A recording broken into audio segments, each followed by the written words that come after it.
Dahil sa paulit-ulit na pagtanggi sa pagsagot sa mga tanong at umano'y pagsisinungaling sa mga mambabatas, na cite in contempt ng House Quad Committee si dating Bamban Tarlac Mayor Alice Go. I move to cite Alice Go in contempt. Naghain ng motion si Representative Joseph Steven Paduano matapos hindi diretsang sagutin ni Go kung bakit hindi siya nagpiyansa sa kasong graft. Bakit hindi kayo nagbe-bail? Bailable pala. Your Honor, hinintayin din po namin yung lumabas po yung isang kaso po. Tingin ni Paduano, hindi nagpapiyansa si Go dahil gusto niyang manatili sa PNP Custodial Center. Alice Go, billions, tapos hindi makapag-bail ng 180,000? Oh, you're fooling this country. You're fooling the Filipino people. Ayon kay Paduano, susulat sila sa Valenzuela Regional Trial Court upang mailipat sa Kamara ang kustodiya ni Go. Sa pangalawang pagkakataon naman, pinatawan ng contempt si Pogo Representative Cassandra Ong. Sa pagdinig nitong Huwebes, inusisa ng mga mambabatas ang educational attainment ni Ong. Itinanggi niyang nagtapos siya ng pag-aaral.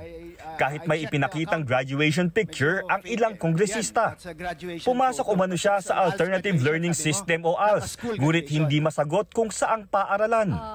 I forgot na, Mr. Chair. Public school po siya. Sa ALS po yan, Mr. Chair. Tapos, nakipicture lang po ako dyan. Pwede ba yun? Na hindi mo alam kung saang school ka na-enroll for the ALS? Baka hindi ka nag-ALS. Baka sa ibang bansa ka nag-aral. Ako po yung matanda na pero alam ko pa rin kung saan ako nag-graduate ng elementary school. Tapos ikaw, batang-bata ka pa, hindi mo alam kung saan ka nagtapos. Umalma naman ang abogado ni Ong sa pinakahuling contempt order ng Kamara.